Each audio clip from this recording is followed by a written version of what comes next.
leadership talk, and the strengthening leadership, aligning vision and delivering impact. And this is going to be involving Jan Tete Abekwe, 89 House 8, and he's the immediate past president of the GSTS Alumni Association. So we will begin with a call to order. So this is a welcome to all of you for coming.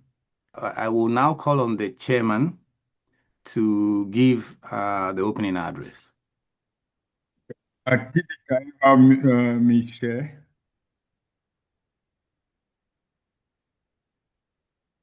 Okay. Thank you, Mr. Moderator. Welcome to this seminar, and thank you all for taking time off your busy Saturday to join us due to your passion, love, and appreciation of GSTS. As leaders of GAA, it's extremely important that we have such a meeting to ensure we are all on the same page as we work collectively at different levels of leadership towards our shared goals. To this end, I would like to begin with a review and reminder of why alumni associations, including GAA, exist and our role as leaders of GAA. The primary purpose of alumni associations is to connect former students with each other and their alma mater. We do this through events, networking, career support, and fundraising. And note, these activities help to foster lifelong relationships among us and with the institution while advancing the institution's goals. The primary functions of alumni associations are networking and career development. They provide platform for networking and career opportunities. They also help with community building. They organize events to keep alumni connected to the school and each other, and also the communities that they live in. So, for example, when GAA North America has a convention, we organize and go and do volunteer work within the community that we are having the function in, and that promotes the name of GSTS and everything that we do. A major function of alumni associations is to fundraise, to help secure funds for programs and infrastructure at the institution, and also student support. We help to facilitate internships, guest lectures, and mentoring opportunities. So, for example, during Homecoming, sometimes we organize for some of our alumni to go and make presentations to the students. The students look up to us. They want to be like us. And it's a good way of helping to build their confidence and helping them to be able to go through and eventually become alumni.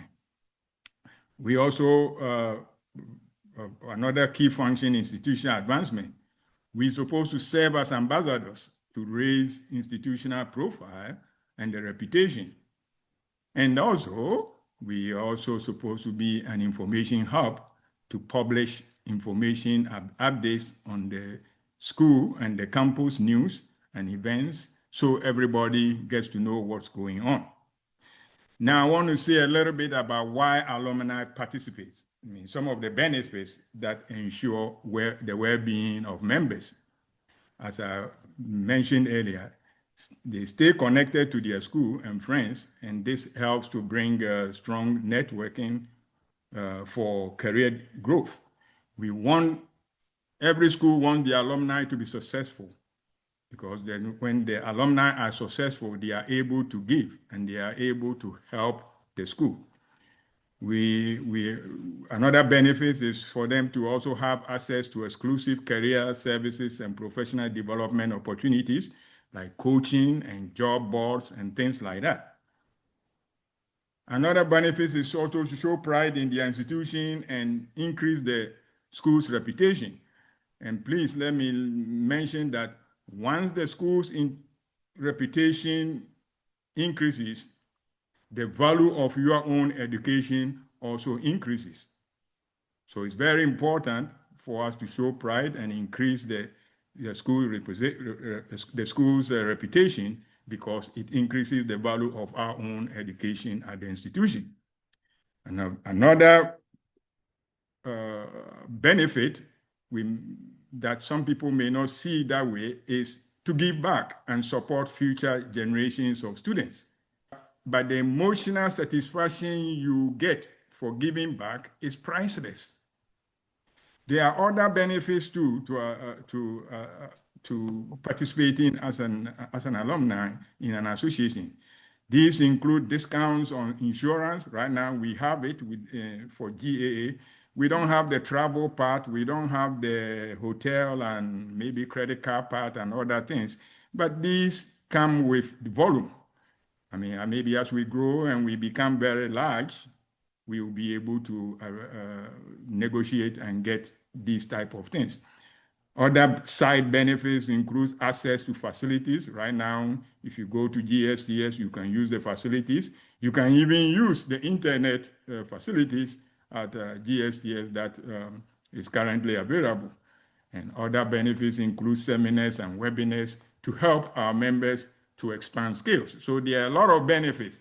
And I went through all this so that we as leaders, when somebody wants to know why is it that I need to join and things like that, we can share these kind of benefits to them. Okay, with that said, let's talk about our role as leaders. Our role as leaders of GAA is to provide the vision, direction, and inspiration guiding our members towards shared goals. Now, direction, I think most of us understand. Inspiration, most of us understand. But the vision part, we're not talking about sight. Some people don't have a clear meaning of what the vision of an organization is. The vision is a concise, forward-looking statement that defines an organization's long-term goals, their ideal future state, and the desired impact. So most of the time, the vision looks out for the next 5 to 10 years, where you want to be and what you want to be able to accomplish.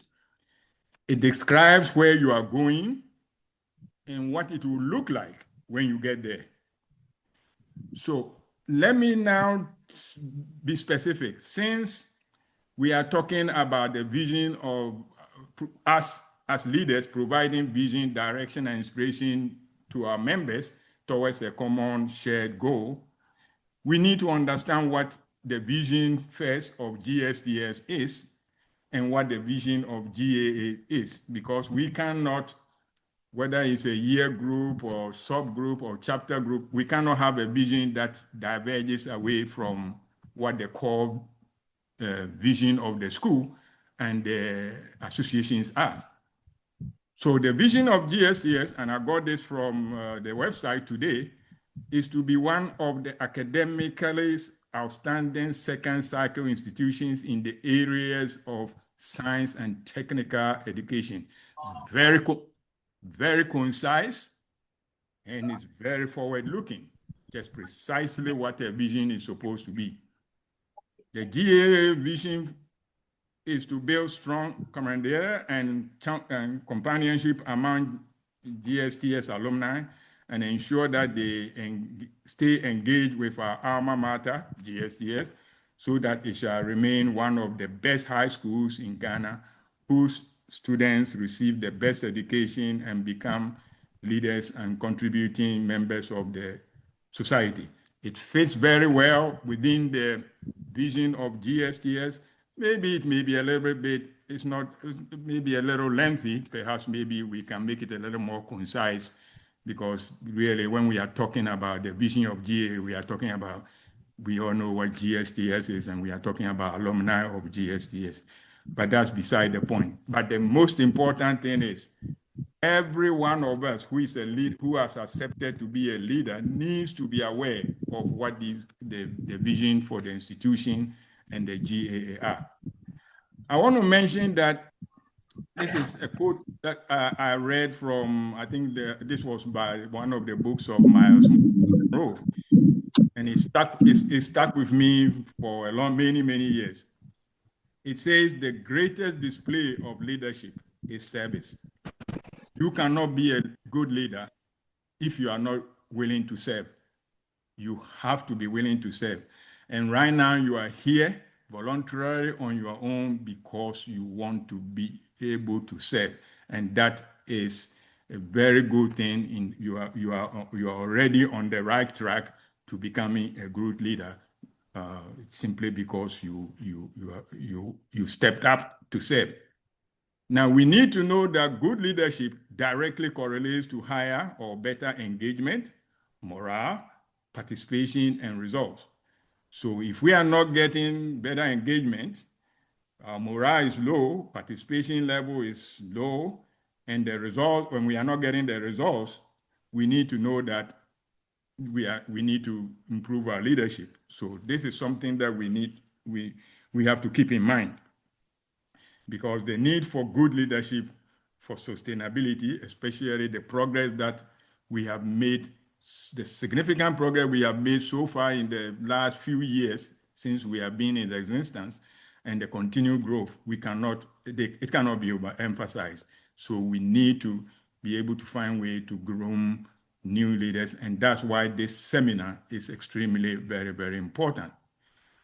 I'm not going to go through a list of leadership qualities, and instead of doing that, I will have us transition into the next item on the agenda to facilitate discussions that will help us specifically address, in practical terms, strengthening leadership, alignment, vision, and delivering impact. And with that note, I will call on our immediate past president, Giant Tete Abekwe, to continue with the discussion. Thank you, Giant Yeboah. If I knew you were going to talk about this, I would have spent less hours preparing some of my slides. But I think it's the fact that you are talking about what you just went through tells me that I was also thinking along those right ideas for today's presentation. So first of all, can you see my screen? Yes. Okay. Yes. Okay. So I would start by just talking a little bit about why this seminar. About maybe 2-3 weeks ago, we started talking about how we can improve the functioning of the GAA, right? And that's something that we always do. Every year, we want to make sure that we are becoming better.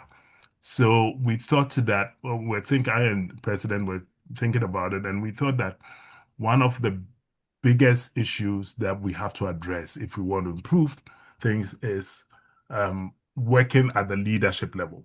Because as we all know, if an organization is failing or not doing well, it usually comes from the top, right? So we contacted Giant Yeboah, and he also agreed with us and decided that we were going to put together the 7. So I will quickly go over some of the things that Giant Yeboah has already mentioned, just to set the pace, but I will focus more on the GAA, its structure, and the kinds of leadership that we expect based on experiences that we have gone through over the years trying to build this association. So I will talk about what an alumni association is, which Giant Yeboah has already mentioned. So I'll be fast with that. We'll talk about the vision and mission, how we carry out our mission. We'll talk about the organizational structure of the GAA, the roles of our officers, the qualities of leaders that we want, some of the do's and don'ts, and then I'll wrap up, and then we can ask questions. Okay. So, as mentioned, alumni associations are there to one, act as a bridge between alumni and their alma mater. They are there to connect and engage alumni. They are there to support their alma mater and their members. They are there to encourage philanthropy and also to be guardians of their school's values and tradition. So if we look at the GSCS Alumni Association, we are made up of students from all the different generations and iterations of GSCS, from Accra Technical School when we were in Ghana. I don't think we have any alumni living from then. But then we became Government Technical School, and then Government Secondary Technical School, and then Ghana Secondary Technical School. So every past alumni from these different iterations of GSTS belong to the GAA. Organizationally, we consist of chapters, year groups, and affinity groups. And we are registered as an organization with the Registrar General in Ghana, which means that we are not just like some of the other alumni associations. So I kind of think about alumni associations as falling into three groups, right? They're very informal group of people who meet and say they are alumni of a school, and then the semi-formal who everybody kind of recognizes them. They have some structures in place.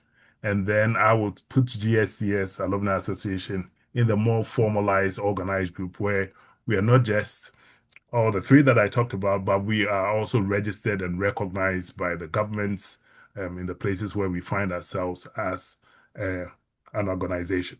So every year we have to file reports and stuff to the Registrars General.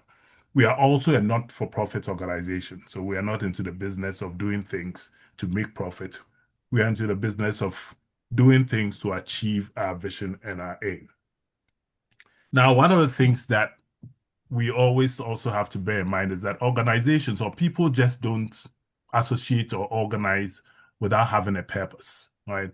Any serious organization or association must have a purpose that is clearly stated in its vision and the mission.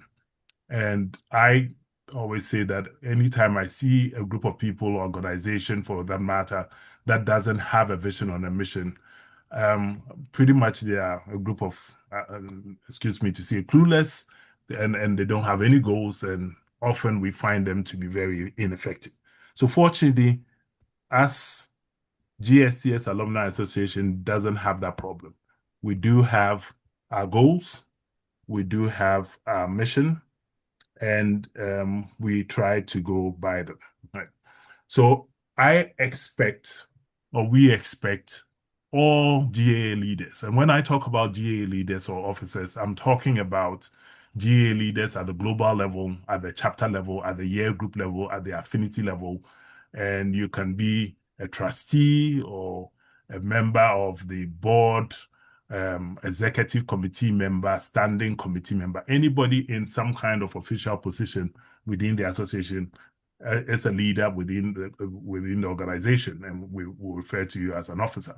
So all GA officers must know the vision and the vision of the GA, and also the group that they lead, right? So if it's a chapter and you have a different vision and a mission, as long as it's in alignment with this, with our overall mission and vision, make sure that you know both. And in everything that you do, you must be guided by that vision and the mission, right? Every time you have to take a decision, you have to ask yourself, that is this decision we are taking advancing us towards our mission and our vision?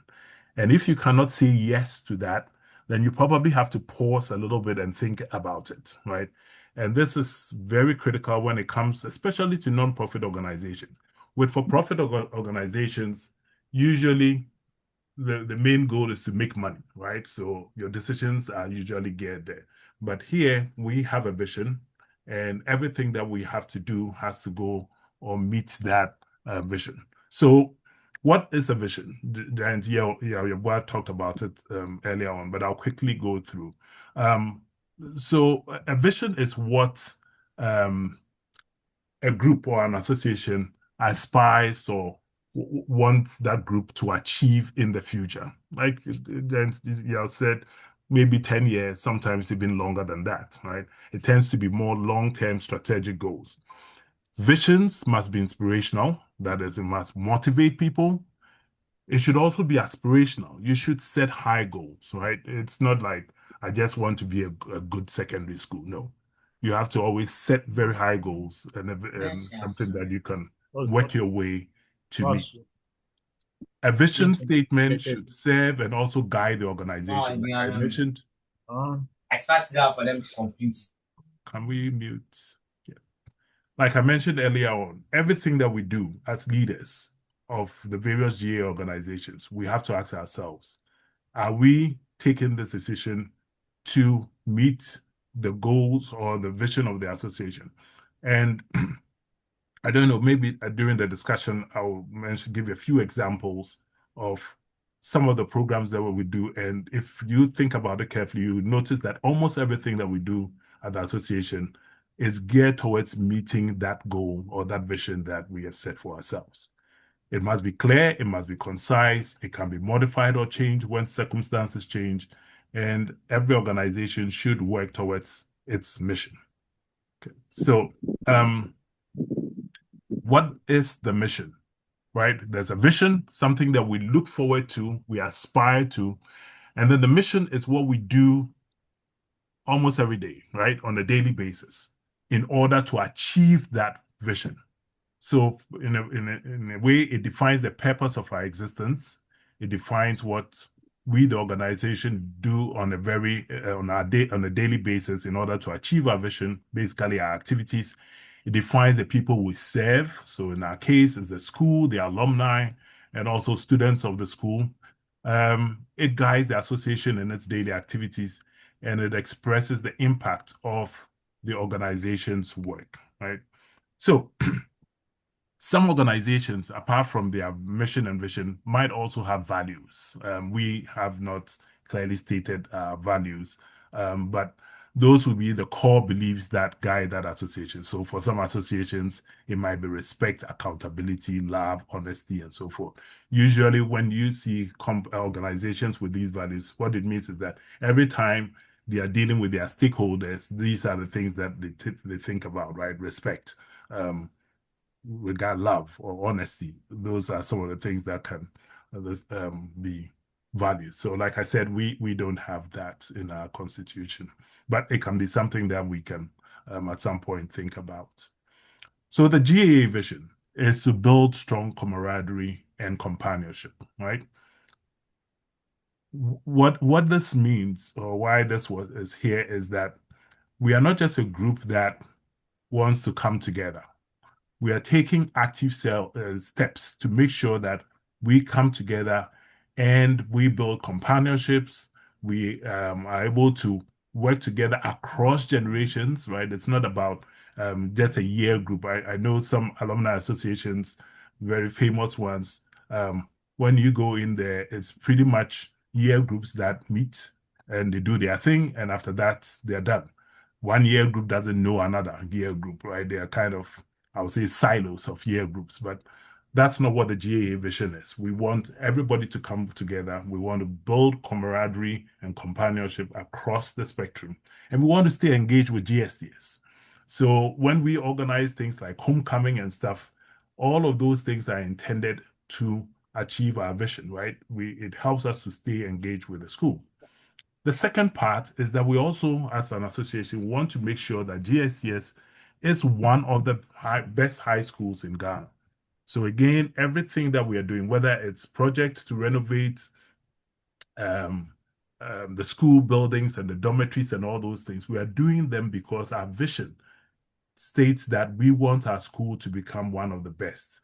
Students who go to our school, we want them to receive the best education and become leaders and contributing members of society. So that's our goal. That's our long-term goal. And everything that we do, which our mission helps us to do, is towards that goal, right, of making GSTS and also bringing the alumni together. So our mission says that the GSTS Alumni Association shall promote the interests of GSTS alumni and the school's vision to achieve higher academic standards by making important and practical investments in current students, the school's infrastructure, programs, and curriculum. So again, For those who are in leadership and you've seen all the things that we are doing, just think about them, and you're going to realize that almost everything that we are doing is geared towards meeting this mission of us to make sure that we invest in the school, we invest in the students, in an infrastructure and programs and curriculum. And we shall also promote strong relationship between the alumni of GSTS's current students, faculty, staff, and administration. We shall also make it our mission through the alumni involvement to mentor students to become leaders in their communities, countries, and the world, right? So those are the things that we do every day in order to achieve our vision, hopefully achieve our vision. Now, to carry out this mission, it involves every giant. I know we are having a seminar for leaders, but in actual fact, everybody is a leader in the association, and it's a collective efforts of all giants, effective leadership, and also the fact that we operate by following rules and systems that will allow us to be able to carry this mission out effectively. So in terms of GA governance, so now I'm moving into how GA is structured, and then we'll continue. In terms of our governance, we are mostly democratic. Most of our officers are elected. The only time we, at least at the global level, the only time we don't elect somebody is if nobody runs for the office. Then we can sometimes appoint somebody. Even then, they have to go through a nomination process and so forth, and a vetting process. But we are democratic. We are representative. We have, for example, the General Assembly, where representatives of the various groups are represented, and they all participate in the governance of the association. We share roles, duties, and responsibilities among various groups. And like I said earlier on, we are a non-profit organization. So as an association, we exist hopefully to achieve our vision, not necessarily to make a profit. So the important thing is the fact that we are a rules-bound organization, right? We follow the Constitution. So there's a GA Constitution which was recently amended. If you want to find a copy of it, it's on our website, but we can also share it with you if you need it. Apart from the Constitution, which is kind of the primary document in terms of our laws, we also make policies which are normally passed by the General Assembly. We have strategic plans which guide us kind of in a short term how we are going or where we want to go. Sometimes we have committee standing orders, some recommendations, and then year groups and chapters also have their constitutions, right? All of these documents help us and guide us. And as a rules-bound organization, these are the things that we use in our daily work in order to achieve our mission. Also, depending on where we find ourselves, we follow the laws of the land. So, for example, our chapters in the UK follow UK laws. Those in the US follow US laws. And global, since we are registered in Ghana, we also follow Ghana laws.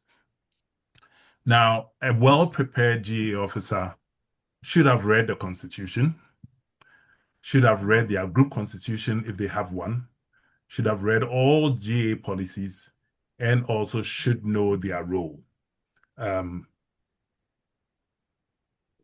Like I said, the GA Constitution is the foremost and most important GA governing document. Everyone we expect should take some time. It takes probably maybe maximum 2 days. Kind of read it, make sure that you understand. I think it's important that as leaders and also as members, we know the Constitution so that when someone is flouting it or not following it, we can at least point that out to the person, right? Apart from the GA Constitution, and we also know that some chapters have their own Constitution, we always ask every chapter that when you're writing your Constitution, make sure that it aligns, or at least it doesn't go in conflict with the GA Constitution. Year groups may have their own constitutions, same thing. Make sure that it aligns and doesn't go in conflict with the GA Constitution. And affinity groups might also have their own constitutions and bylaws, right? Every GA group constitution must be consistent with the GA Constitution. So again, take a look at it, and if you think things are not inconsistent or things are inconsistent, try and see if you can get your group to change it and make sure that it's consistent. As I said, apart from the Constitution, we also have certain policies and bylaws that have been mostly passed by the General Assembly. This is not the complete list of all of them, but these are some of the policies that we have that has been passed. Those that you see with asterisks are those that we normally or we did develop in very close consultation with the school, because those are things that we had to make sure that it aligned with the school's vision and also mission. So even though some of these policies are more of internal documents, for example, the financial policy deals with how we deal with our finances and so forth, we also have policies that kind of go beyond just the association. And when we were developing it, we had a lot of back and forth between us and the school. In terms of the way the GA is structured, we have a General Assembly, which is made up of representatives from chapters and year groups and also affinity groups. As long as the affinity group is recognized by the association, they can have 2 members on the General Assembly. Based on our latest amendment to the Constitution, one of those members should be the president of the association, and then the second person could be anyone that the group nominates. We made some exceptions for the groups that are over 50 years, that they can bring any 2 nominees. They don't necessarily need to have a president. Then we have the Board of Trustees, and I've indicated here the articles in the Constitution that deals with them, with these different groups. We have the Board of Trustees, which is kind of like the Board of Directors of the association. When we were registering with the Registrar General, every board member had to submit a lot of stuff. I didn't know that it took that much to get registered. They had to fill forms, submit IDs, and all sorts of things. And so, as far as the government is concerned, if anything happens to GA or if we get in trouble, the board is responsible for that. And then we have the Executive Committee. The Executive Committee basically runs the day-to-day activities of the association. It's headed by the president, and I'll talk about the rules later on. And then apart from the Executive Committee, we have standing and other steering committees, or standing committee and a steering committee. So the standing committees, if you think about it like the ministries, right? They help the executive and the whole association deal with specific issues. I'll go into that later on. And then occasionally we set up ad hoc committees, right, to deal with specific things. So for example, we want to talk about NSMQ. We can't get all the president and everybody involved. So we set up a small group to deal with NSMQ. That could be an ad hoc committee. Usually they do their work, and maybe over a period of time, when their work is done, we can dissolve them, okay? So for the General Assembly, which is dealt with in Article 3.2 of the Constitution, it's led by a speaker. We have 2 deputies and we have a recorder. It acts as the parliament of the association. This is where we debate policy, and finally, if agreement is arrived at, we vote on that policy and it becomes one of the governing documents of the association. As I mentioned, there are 2 representatives from each chapter year group or group.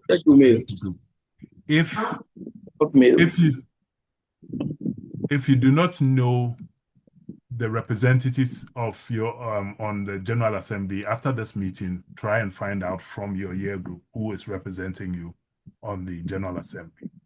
At least one of those representatives would be your president. And if you don't have a president, we'll have to help you figure out that as well. So the General Assembly, they approve our policies, our budget, our strategic plans, and so forth. And if there's a need for amending the Constitution, that's the body that takes care of it. The Board of Trustees, according to the Constitution, can be a minimum of 7 and a maximum of 15 members. It is led by a chairman, a deputy chairman, and a secretary. And they are selected upon the recommendation of the Executive Committee. They are vetted and then approved by a simple majority of the General Assembly. Like I said, they are the legal directors of the association. That's the name that the the Registrar General has on their file as being the directors of the organization. And additionally, what they also do for us is that they are the trustees of the endowment fund, the GA endowment fund. In general, their job is mostly advisory, and I would direct everybody to Article 3.3 to read more about other responsibilities that they have. In Article 3.4, we have the Executive Committee. It's an elected committee. It's led by the president of the association, who is the chief executive officer of the Global Association. And their job is to execute the plans and policies in order to promote the mission and the vision of the association. They get to appoint members to the standing committees. They update the reports. They present proposals and ideas and budgets to the membership and the trustees for discussion and approval. So just like if we're thinking about it in terms of government, the executive committee is like the president and his ministers or her ministers, right? And their job is to make sure that, in this case, our plans and policies are executed in order to achieve our mission and our vision. So these are some of the officers at the global level. I know that we have different chapters represented here, and your constitutions may have different, maybe different titles that you give to this. But since we are kind of talking about the global level, I decided to put this here. One of the things that I urge is that if it's possible, year groups and chapters try to align their titles so that it looks like this. The only thing that we always ask that you include, just so that there's no confusion, is, for example, to say that a GA chapter president, right? So that the North America chapter treasurer, right? Those kind of things, so that we can differentiate and not confuse each other. If you have so executive actions, right? And now I'm talking about not just global, but chapter and everybody. All our actions should be consistent with the Constitution and in line with our mission and our vision. Now, there are some actions that the executives might take that require the Board of Trustees and General Assembly approval. But most executives have enough authority and leeway. But whatever you do, always make sure that you are doing things that are consistent with the Constitution or your various constitutions, and as much as possible, seek approval of other members of the association or of your committees, right, or your executives. There are times we've had to deal with situations where we've had reports from some year groups, or mostly year groups, where somebody has taken a decision without consulting other members of the group, and that always leads to problems. So this is one of the things that we urge everybody to do. We also urge executive committees to meet and meet regularly, right? Anytime you have a group where the executives don't meet, the group is pretty much, in a way, you would say, dead, right? Because if the executives don't meet, then it means that they are not going to come up with programs, and that means that the group membership gets nothing to do. And over time, everybody becomes disinterested in the group, and it's always very difficult to start it again. So try to meet as regularly as possible. At the global level, we meet every Sunday, on the first of every Sunday. We normally require a quorum of at least 5 members to make binding decisions. All attendance is required of all members. Excuse notice should be sent if you're not attending. The meeting is usually chaired by the president or someone who he designates for that meeting. And when we also, if there are members who are chronically absent, we haven't done it yet, but we can invoke an article in our Constitution to remove that person. And we generally operate by the Roberts Rule of Order when we're meeting and there's any need to resolve something. Okay.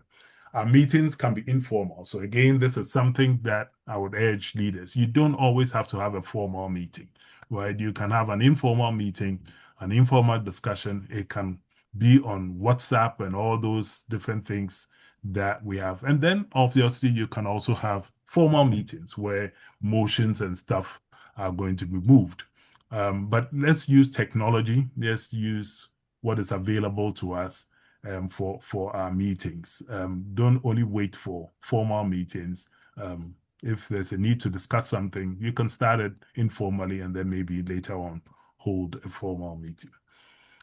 In terms of the roles, our presidents, in this case, I'm talking about the GA president, is the chief executive officer of the entire global association. Chapter presidents are the chief executive officers of their chapters. Year group presidents are the chief executive officers of their year groups, right? But the GA president speaks for the entire association. Sometimes he may delegate someone else to do it. But when it comes to speaking for the association or speaking for GA or speaking for GSTS, I'll even take GSTS out. For at least for the GA, is the GA president, the global president, who is the person who does it on our behalf. He's an ex-official member of the GA board, and he serves on all standing committees. I always say the buck always stops with the president. I don't care what the issue is. The president is responsible for all the good things that happen to the association and also all the bad things that, God forbid, may happen to the association. The duties are enumerated in the Constitution, and he's assisted by the first and second vice presidents.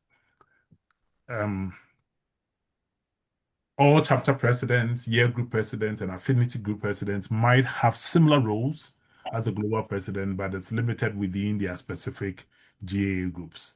And their roles may also differ based on individual chapter, year group, and affinity group constitutions. So that's the presidents. The role of the secretaries, and in this case, I'm talking about the general secretaries of the various groups. So generally, the secretaries serve as the chief information officers. They are responsible for sending out information to various parts of the organization. They record minutes. They oversee things like the production of the newsletter. In the case of the GAA, we've sometimes not been able to do it as well, but we're supposed to come up with at least 2 editions of a newsletter each year. They maintain a database, should submit annual membership report to the association at annual conferences, work with all committees, and are responsible for filing, at least in the case of the GA Global, filing annual returns with the Registrar General at the end of every year. And if there's any legal compliances, the General Secretary is supposed to make sure that it happens. At the GA, we communicate in various ways. We sometimes send out memos, letters, newsletters. We post on the global website and on platforms, social media. We engage in phone conversations, emails, everything, right? We are using the whole gamut of things that are available to us. And communication is between the General Assembly, the chapters, the year groups, and all the various groups within the GA. For treasurers, their main job is to monitor payments and receipts. They are supposed to prepare budgets and present them. They're supposed to report quarterly reports in the case of GA Global, make sure that they have a grasp of the inventories that we have. They are responsible for submitting the auditor's report or working with the auditors to submit and prepare auditor's report.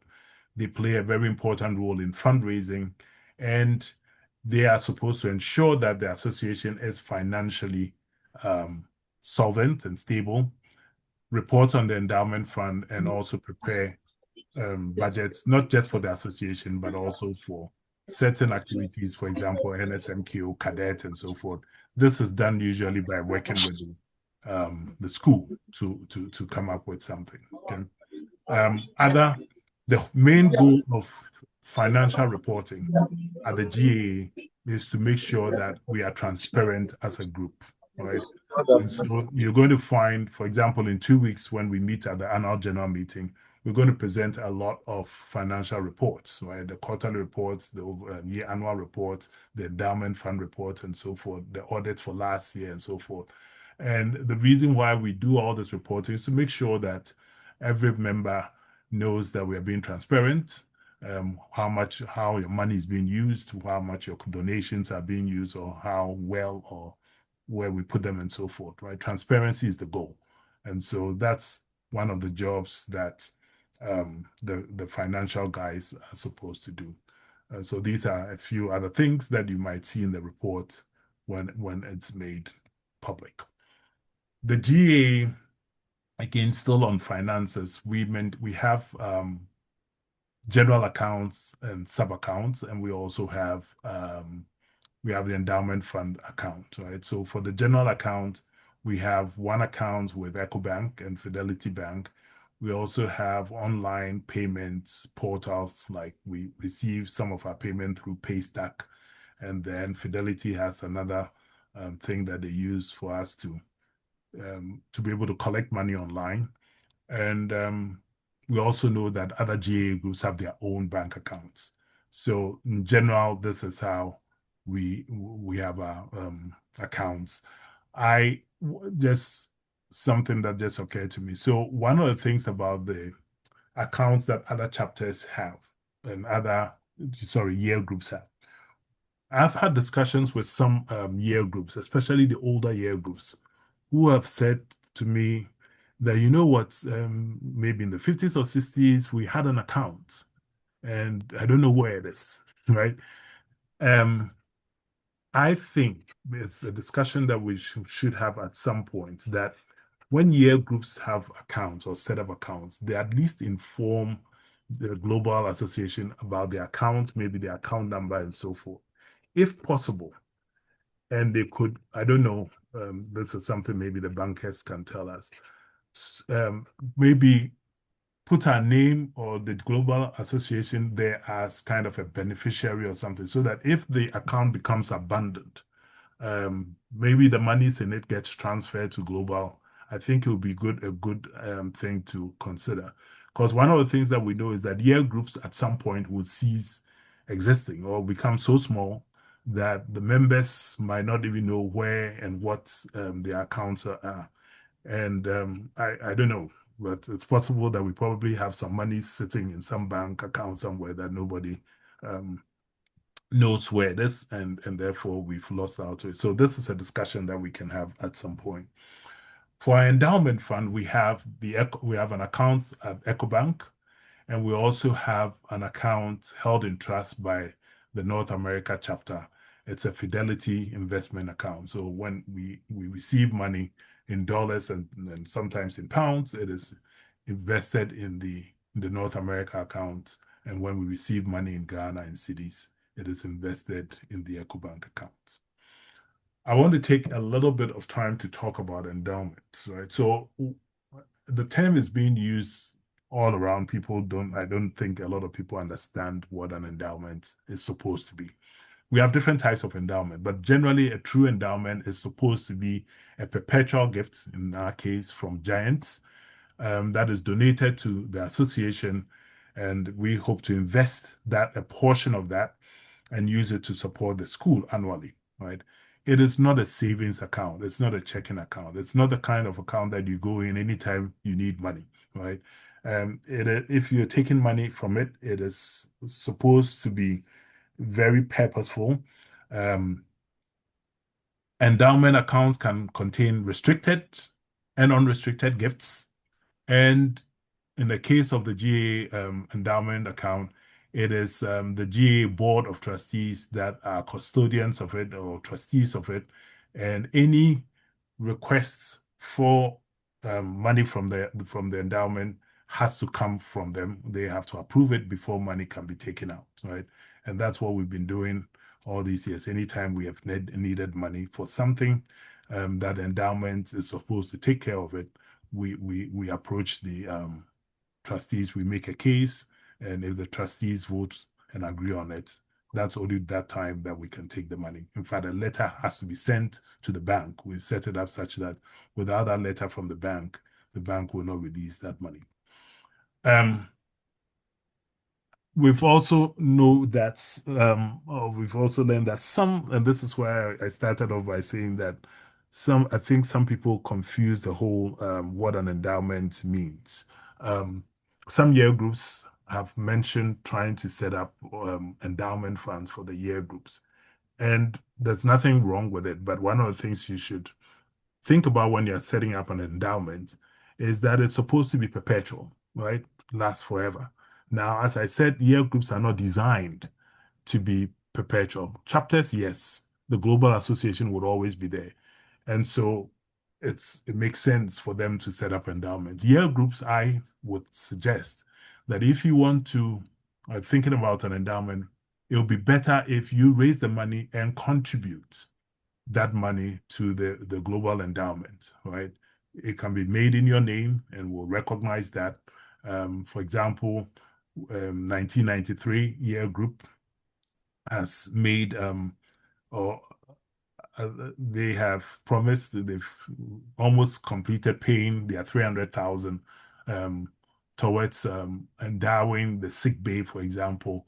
1972 has made an endowment. I think 1983 made donations to the endowment. Various year groups have made donations to the endowment, and it's not supposed to be a one-time thing. You can continue to add to that endowment. By doing that, you are making a long-term, perpetual donation to the association, even when the association, when that year group is passed.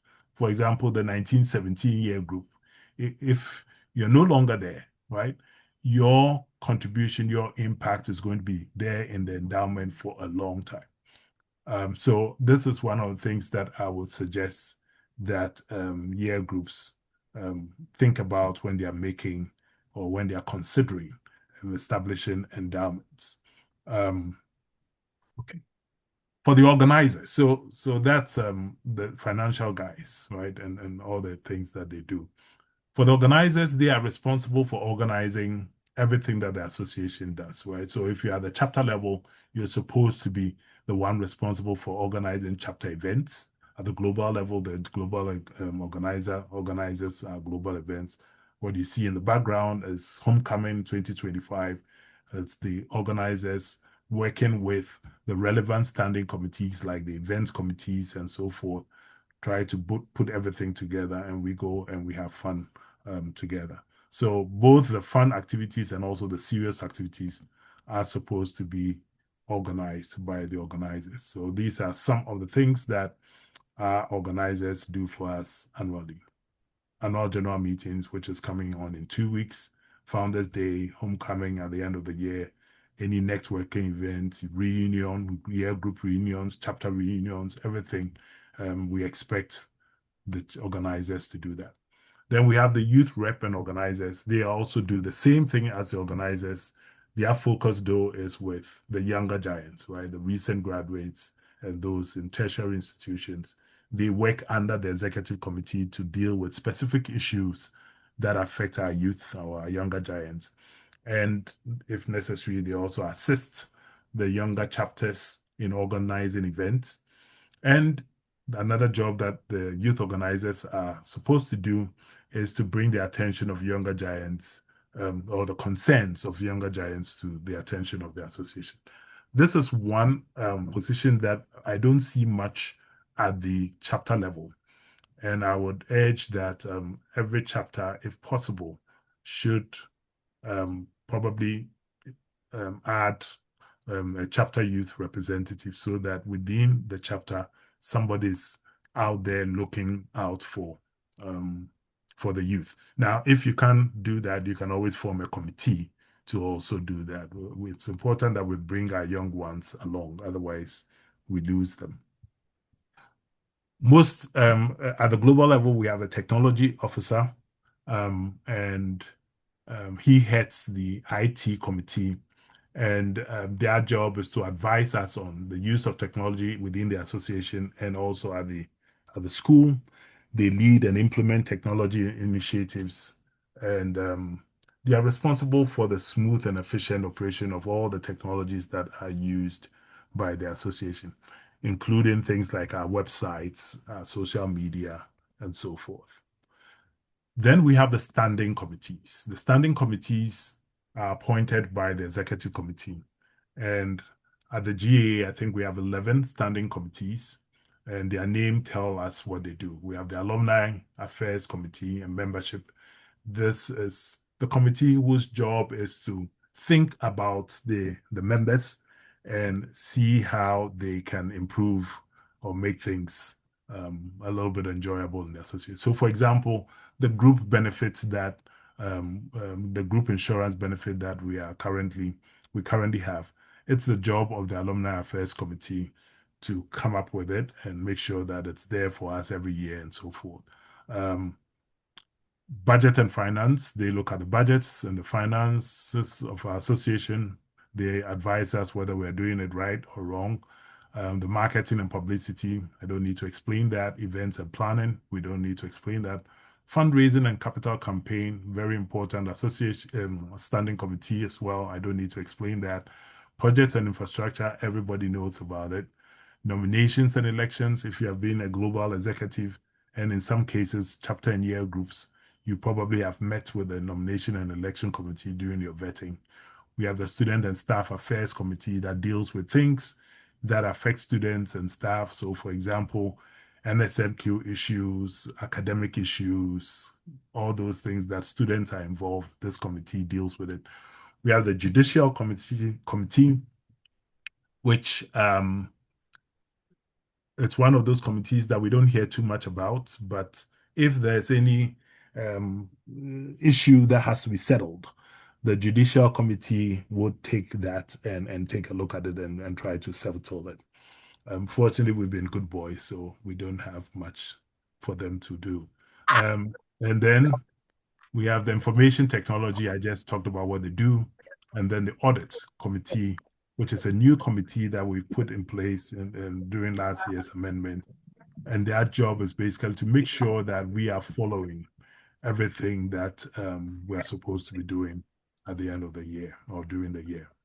Steering committee is basically made up of chairmen of all of these committees. They meet and they discuss so that every committee knows what the other committee is doing, right? And we want to make sure that there's that cohesion amongst us. We have a secretariat, which is located at GSDS. It's headed by the coordinator who reports to the president and the executive committee. And the secretariat is essentially our physical presence on the ground.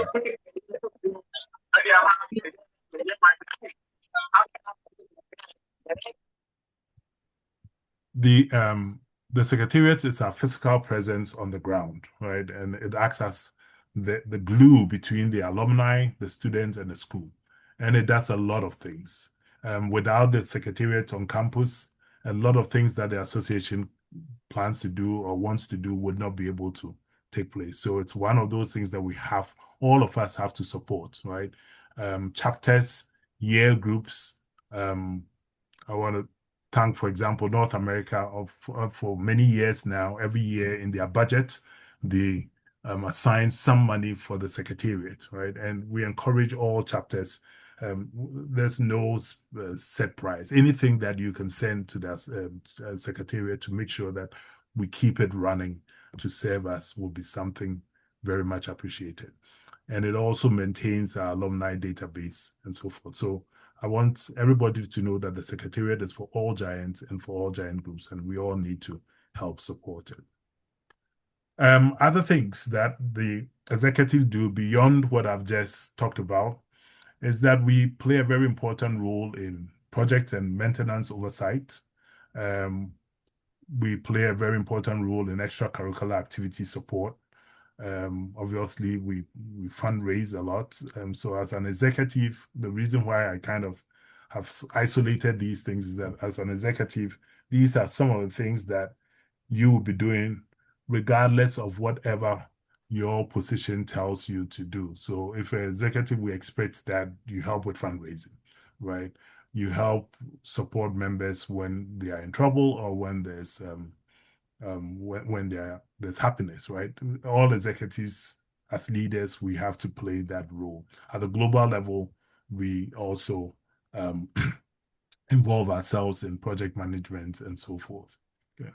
So GAA executives, we give our time, we give our treasure, we give our talent, and we work as a team. Every GAA executive at the chapter, global, any level, remember that this is what we are asking of you, right? We as executives don't take, we give our all, and we give our time, we give our treasure, we give our talent, and we work as a team. So one of the big things that always comes up is that what is the benefit of being in leadership, or in some cases, what is even the benefit of joining this association? Giant Yeboah mentioned this earlier on. It's an opportunity to serve others. It's an opportunity to give back, not only to ourselves, but to current and future students. By being in leadership, you get the opportunity to impact lives and the futures of currently over 2,800 students. And then over the years, it's going to be many more, right? The things that we do now is going to impact the lives of all of these students.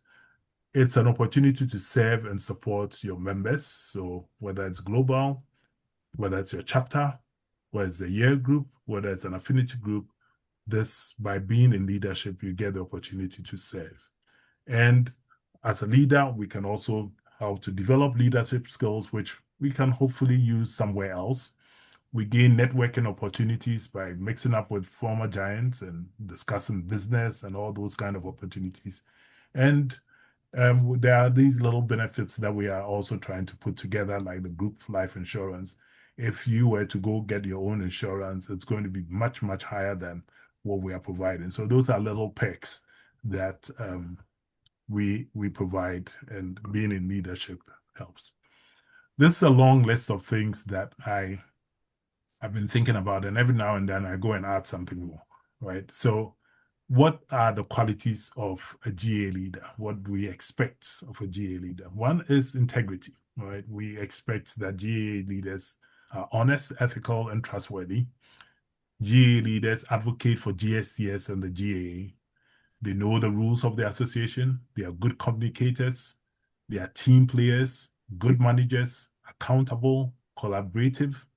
They are present. When I say present, what I mean is that we sometimes have leaders who run for offices and then they vanish. They don't do what they said they would do, right? Or even if they are there, we don't hear from them. We want you to be present. We want you to take the lead, right? You were elected as leaders for a reason. So take the lead, right? Otherwise, they would not have elected you to be a leader. Take initiatives. Be ready to serve. Be a good listener. Be compassionate. Be a good and efficient time manager. And like Giant Yao said, be a servant leader. You have to serve, right? It's service. That's why we come into these leadership positions. Okay. How can we become those things that I've just listed? Well, one is let's develop the good leadership skills, right? So see the previous slide, I've talked about what they are, what we expect. We have to try to avoid certain situations or putting ourselves in certain situations. And we also have to manage our time well. This job as leaders at the at GAA Group, it's a time-consuming endeavor. And if you don't manage your time well, you're going to find yourself in or you're going to be inefficient, right? So one of the things that I say here is that if you do not have time, I made a mistake here.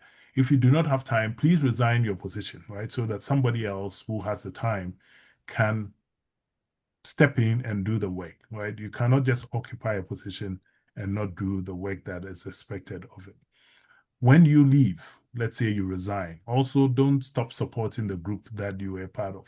And there's a lot of institutional knowledge that you want to pass on. There are people you can still mentor. So, for example, if you think that you don't have the time that you can commit fully to the group that you're leading, you can resign, you can step down, but then don't just leave everybody, right? So keep supporting them the level that you can do to make sure that the group is working and efficient as it can be.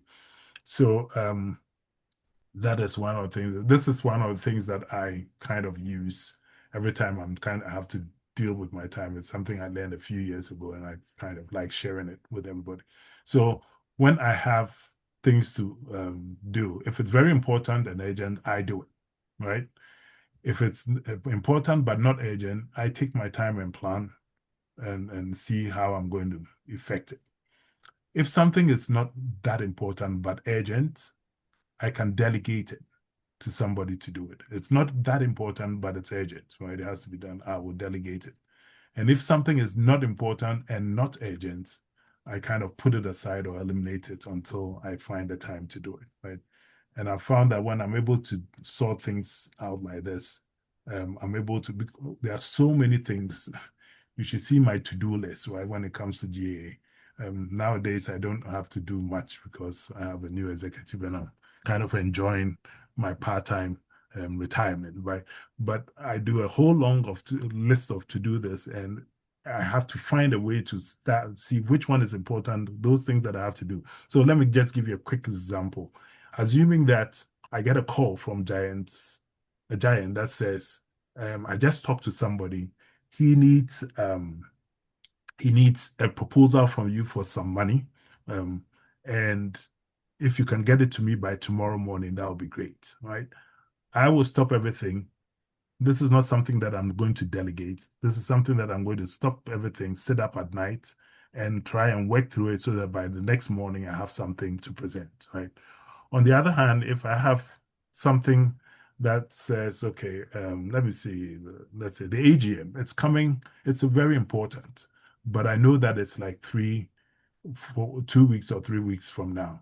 I have a little bit of time. So it's important, not urgent. I'm going to plan, right? And then there are other things that are not important. I'll say, you know what, if it's not that important, let's think through it, right? Let's take our time. I'll delegate somebody to do that. And of course, obviously, if it's really not important and not urgent, I wouldn't even bother. So those are some of the things that I think that as leaders of this association, especially unpaid leaders, this is pretty much going to be your second job. Some of the things that if you follow, manage your time well, and all the things that I listed earlier on in terms of quality, if you try to develop those, you should be good as a GA leader. Things that we should avoid: conflicts of interest, taking shortcuts, not following rules, not being sensitive with especially welfare issues, right? At the global level, we don't deal with welfare issues, but at the chapter level, that is dealt with a lot. And a lot of issues tend to arise when things are not handled well. So if we are careful about those things, again, it's going to help us lead effectively. A few other things that I ask that we don't get ourselves involved in as leaders. We should not take the GA or the groups that we lead as our personal property. And by that, what I mean is, for example, for some groups, their financial accounts is probably sent to an individual's account.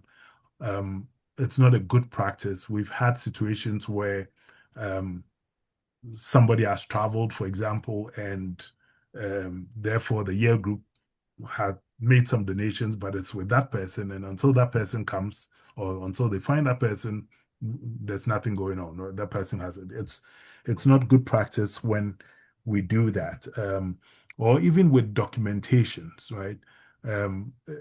It's very important that we make sure that we are not only the people who are one person who is a custodian of all the groups what do you call it, documents and things. Make sure that we have backups that have other people have access to it. For example, when I was coming to Ghana last year, I backed up almost everything on a hard drive, and I came in and I gave it to Jane Kumsin to keep at the secretariat. Some things I put it on the association drive, right? And other people have access to it. So it's important that we don't treat our various groups as personal property. Let's have something and a well-organized structure when it comes to things that belong to the association and not an individual person. We are only custodians of our various groups for a time, and we want to leave it in a better situation that we found them. Generally, let's avoid political propaganda. When I became president, one of the things that I missed was commenting on politics. I like politics. It's not like I belong to any party, but I just like politics. But when I became president, I took that decision that because I'm president, I'm not going to involve myself in it. It's sometimes difficult, but as leaders, it's one of the sacrifices that we might have to have. Now, conflict of interest is also something that comes up a lot in leadership. So as an association, we rely a lot. We're a non-profit organization, right? And we rely a lot on the services of our members and also the services of our leaders. So sometimes the question comes up, where is the conflict of interest? Well, the Constitution thought about this and addresses it, right? So in the GA Constitution, we say that a conflict of interest exists only if an individual or an entity with authority in the association and is in a position to influence outcomes of a business or profit-making decision or action of this association for personal or corporate gain, right?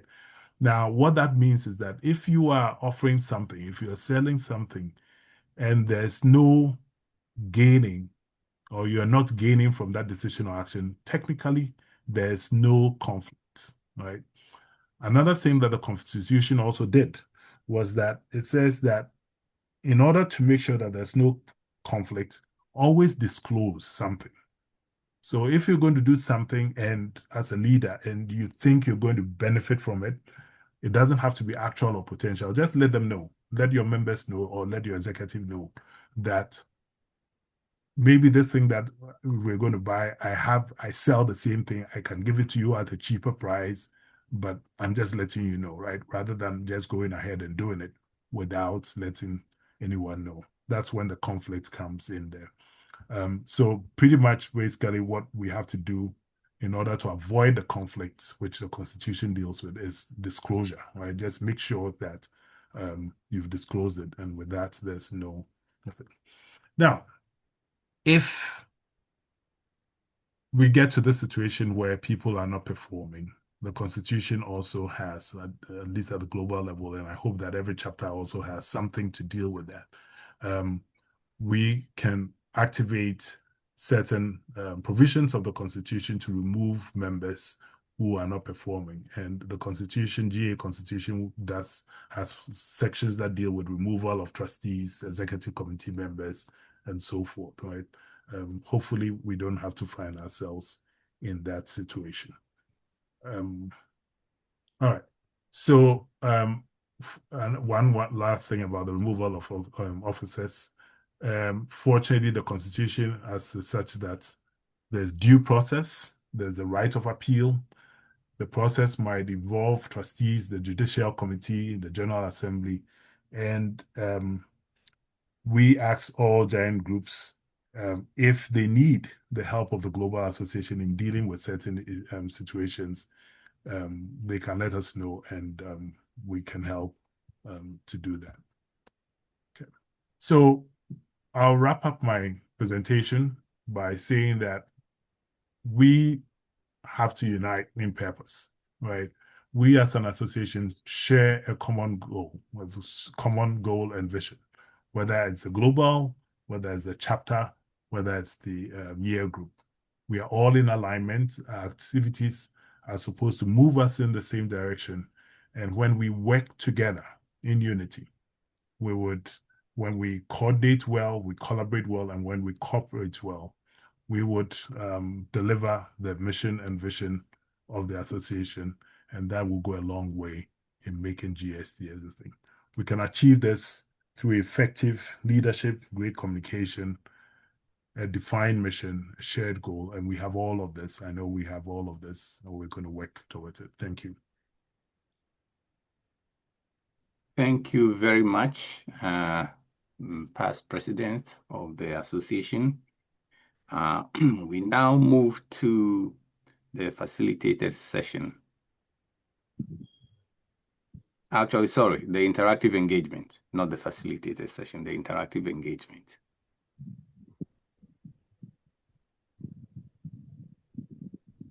So would that be questions for me or Njain Diabwa? I guess that's open, yeah, it's right? open. Let's put it in So simpler terms. They can raise up their hands, right? Yes, anyone with questions can raise their hands, and then we'll call upon you. But first of all, let's thank you. I see someone just did that with the virtual clap. So let's thank you very much for this very thorough explanation, and also just walking us through all the things that is expected of us. That I loved when Jan Yeboah talked about this, and you also elaborated on it regarding we're not a welfare organization, but at the same time, we've put things in place that when we go together as a group for insurance, for instance, that is a form of collective welfare, but not driven by the association as much as by people taking responsibility. Many of you would have seen that we just sent out, or the association just sent out in the past week, what do you call it? Life insurance renewals and signing up for it this year. Guys, the lowest of this is less than a few bottles of beer, any brand, right? So please sacrifice one weekend of drinking. And if you don't drink, one weekend of good food or something, and pay for this, get a policy out on your life insurance. You will be glad you did. I've seen instances in which something happens and the amount of money collected in a year group is not even close to what someone would have gotten if they had life insurance. So please make sure you take advantage of it. And the more of us that sign up, especially the younger ones, the less the premiums would be. All right. So with that being said, please, if you have questions of all that has been discussed, raise your hand. And yes, Jan Kumi, please, you have the floor. Thank you very much. This has been a very, very good discussion. Yeah, the question that I have right now, I know the past president made mention of the political propaganda, and being in Ghana, and at the same time, we have various groups out there. So if there is an event where GSCS needs to invite, say, the government, right? Can we do that? Just because nobody is associated with any political party, but I think being a school and at the same time an organization, we have to being NPP, NDC, CPP. It doesn't matter. We are all Ghanaians, but we have to let them know that this is what the school is doing, and this these are the things that we are doing, and these are the things that can help the country. So this is just my thinking about it. Nothing to go out there to say, oh, NDC is there, NPP is there, let's go beg for money. No. But I just want to have some clarification on that. I yield. Yes. John Charles, yes, the association and the school can invite any politician to the school, right? At the end of the day, GSCS is a government school.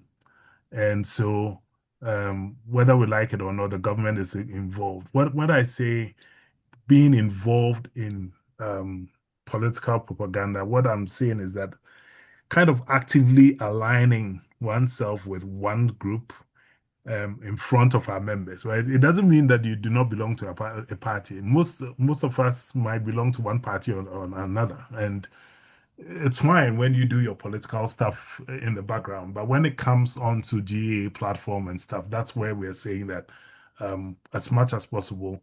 We don't want to divide ourselves along political decisions. But yeah, we don't care whether it's the president of one party or the other. If we are the president and we want to invite the president to the school to see what we want to do, yes, we're going to invite them. We are not doing politics by doing that. The president is the president of the country. Yeah. Giant Kumi, being inviting representative of the current government for a function at the school is not political.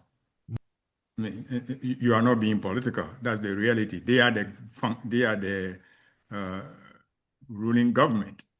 When during the 110th, when we invited Akufo-Addo, we weren't being political. It's just part of doing business. Yeah. I mean, and whenever we can, it doesn't hurt to even invite representatives of both parties. Yeah. But they don't have to play the same role. If whoever is in government can be the person who is speaking, but we can also invite the other party members to attend. Yeah. And I appreciate that. I made this because for me it doesn't really matter if it's NDC, MPP, whatever. If Giant, your boy just said, when we having an event, it's proper for us to invite all the political parties, people that are there. And we have people who have been students from from GSTS who are currently or maybe have been in different positions. Let them come see the things that we're doing. And I'm trying set back to what Giant right from the very beginning, Giant Walter made mention of all the things that are going on with the STEM and the technology and all these things. If we are the first, we have to let them know that, hey, government, you could have done this, we've done it. And anything that we can do to promote the school, I think we can, we should do it very, very vigorously, because if we don't do it, no one else is going to do it. I yield. Yes, thank you very much, Jan Kumi. In fact, there was a picture of Akufo-Addo visiting GSTS, and someone brought that to my attention, that why do we have Akufo-Addo on our... So I think people can get a little bit politically boiled up about things that, as everybody has said, is just really, the reality is that he was the president of Ghana at the time he visited. And everything is under him, whether one likes him or not. So definitely we're not going to shy away from, inviting dignitaries who are responsible for the GES budget and all these other things. So it's not political when that happens. So yeah. So Giant Francis Kwe, and then after that, Giant Eugene Amikuji. Please go ahead, Giant Francis. Hello, good evening. This is Uncle here, troublesome guy. I would thank the GA executive for organizing this presenting. I mean, it's a great presentation. I'm just glued to it. God bless you all for such a presentation. I think this presentation is about leadership. It's a good start. And I want to ask a question. My question is, since I started being part of this GAA organization, I have not by chance or seen that there's something called, or there's something like a succession plan for the youths or the young ones in the association to groom them to be better leaders in the future. The Giant president, or the ex-Giant president, Giant T.T. Abakwe, made mention that there's a mentorship program for the Giants, blah, blah, blah. But personally, I have not seen something of that nature. And for us to succeed, for us to be a very formidable group, I think it's about time for us to be thinking about having a succession plan so that we can groom the young ones, the upcoming Giants and those upcoming leaders to have a certain quality to be good leaders for the association. And I know that for every group to thrive, there's a certain culture that make them stand out. How are we grooming the young ones to be better leaders so that when the current leaders are not around, they will be able to handle affairs without much problems? When a good leader leaves the scene, we shouldn't mix his absence or her absence. I think we should be looking at something like succession plan for our young ones. Then secondly, our presenter made mention of, endowment fund, which therefore means that we should be contributing financially for the growth of the association. Yeah, that is a good thing. But I'm also looking at how are we also putting the young giants in better positions so that when it comes to financial or giving donation, they will have the means to be able to give back to the association. Yes, of course, we have some scammers, we have some crooks among us. That doesn't mean that all giants are crooks. We can have the genuine ones, those that we can deliberately put them in better positions in some of the organization or some of the big organizations in Ghana, so that when there is any opportunity for us to do any project, since they are in good financial positions, they will be able to also give back to the school. This is what I have. I yield. Thank you so much. Thank you very much. I would yield the floor to Jan Tiayeboa and Jan Tete Abekwe to answer those questions. So I agree with you, Jan Kwe. We need to do a better job at making sure that we nurture and mentor the younger generation to take over from us.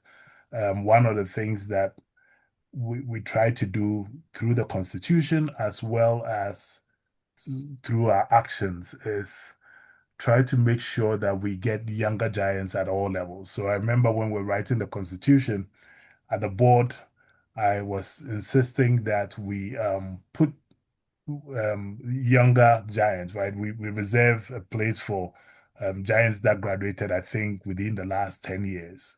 And I remember at the time during the discussions, people saying that, oh, what would a young person on the board do or contribute?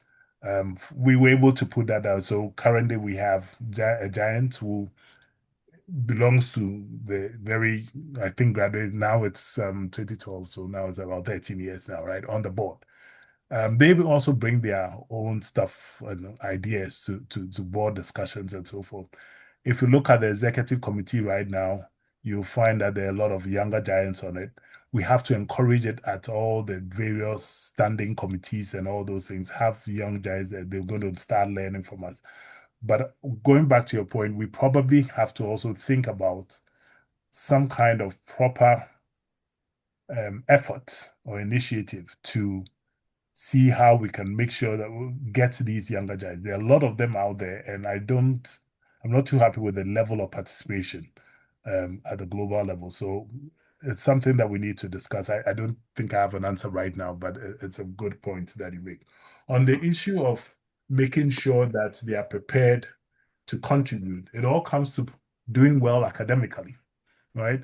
If they leave GSTS and they pass well, or even if they don't pass well, but there are opportunities that can be provided outside, they are going to get jobs. And when they get jobs or set up their businesses and stuff, they will be able to donate to the association. So we have to continue to focus on making sure that we prepare them well academically and also for the real world outside. And hopefully, if we're able to do that, they should be able to contribute to the group. I yield. Daniel, if you want to add. Yeah, I think your question really shows the importance of having this first seminar that we are having. So what it tells me is that we are not doing a very good job with the succession plan. So it's very important that you brought it up. So now all the leaders who are here are hearing it. So now it's up to all of us to go back now and within our own group, find ways and means to make sure that we have a way of bringing the youth into the organization. I mean, Giant TT mentioned the fact that every chapter or year group should actually try as much as possible to have a youth representative, which is very important. So the question you said, nobody has the answer, but it clearly tells us that we are not doing a good job in that area. And all of us, it's good that we are all here as leaders. We need to find a way to improve that. Now, as far as the members who are not in a position to be able to contribute now, it's very important that we let people know that being able to provide or the resources that are needed to assist doesn't always have to be money. The resources can be time, effort, talent. Everything doesn't have to be money. So if somebody is young, they don't have the money to contribute, but they have the time. If we need to put up a poll for a function, that person can help to put it up. So they need to know that they need to be part of it, and they don't have to worry about money maybe at this point in time. Later on, they can, when they become successful, they can help. But at this point in time, they can offer things that we value very much. Time and effort, ideas, talent, and all those things are resources. So it's important for us to bring everybody in. It's a big net. All right, so the next would be Giant Eugene, and then Giant JG. I don't have your full name, I just see JG. Mr. Moderator. Yes. I raise my hand to give a remark to Quay's question about succession plan. Okay. If you give me the floor. Sure, yeah. Thank you very much. My earlier senior men have made some remarks, but it seems you have to indicate strongly that there is a succession plan. In the way we have crafted our constitution, we intentionally indicated that you cannot jump into global until you have started from your year group and chapter. So it's a signal to indicate that we're preparing people from their year group, from their chapter, into the global. And if you check, like the president mentioned, intentionally, every set of the executive, you see the youth in it, and one spot is for the youth rep. So before the person attains the 10 years, he's qualified to be the youth rep. And incidentally, we've trained about 3 sets of them. So there is a succession plan. If we are not careful, we'll have to draw a program and say, these people are being trained to take over. It will be a selective something. Already, when we put up publication for nomination and the rest, people fail to put themselves up. At the end of the day, they go about saying that some people have taken over the global GAA and they are putting themselves up. Meanwhile, we circulate as far as possible for everybody. And we make it clear that you can nominate yourself, get supporters for you to meet the requirement. So I think our constitution, our structure of the executive committee and the rest is inbuilt succession plan. But still, we can make seminars like we're doing to shape people into leadership, to train people potential. But as far as the global is concerned, if we are not careful, we will shift to selective positions for people, which might slight us in a way. So I think for now, the inbuilt succession plan is good. We just need to improve upon it. Then let people know that you start from the year group, you move chapter, then you come to global. And the global, we have other positions as far as second vice, first vice. Somebody will be there and he's being trained to succeed. We have second deputy treasurer, first deputy treasurer. All those things are inbuilt for people to be trained to succeed. So I think we have it. Just that if people want deliberate seminars to train people, that one we can do it. But our constitution, our committee structure, and the other chapter and year group are inbuilt for training potential leaders to succeed. Ayo, thank you. Thank you very much. I will add to that by saying that those of you who are not familiar with the General Assembly, where all year groups have, two representatives.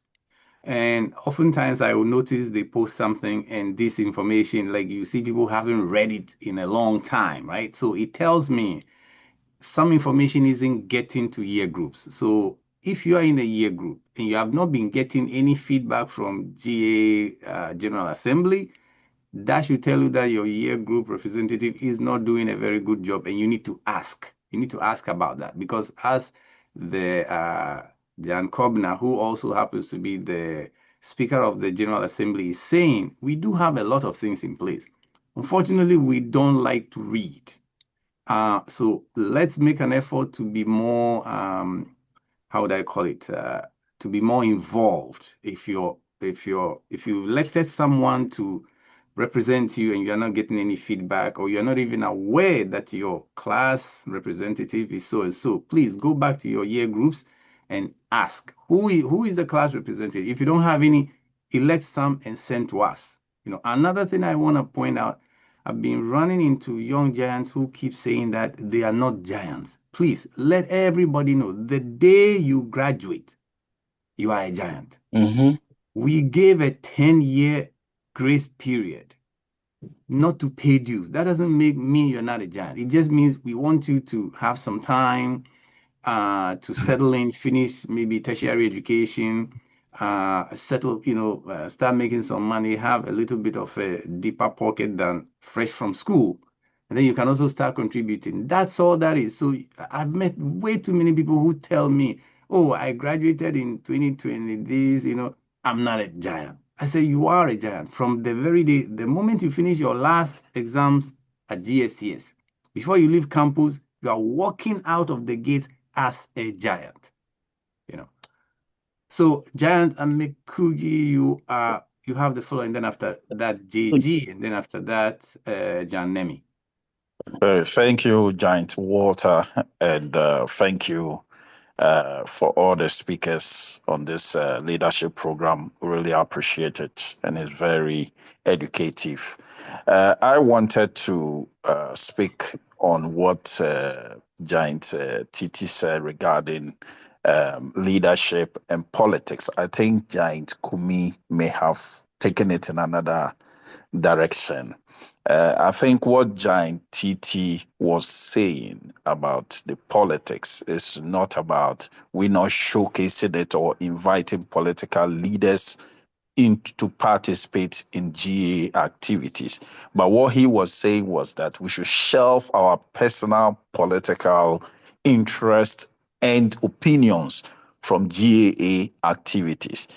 I remembered a few years ago, before the election, we had a crisis situation on our platform because we had people who were deep-necked into certain political parties in Ghana here.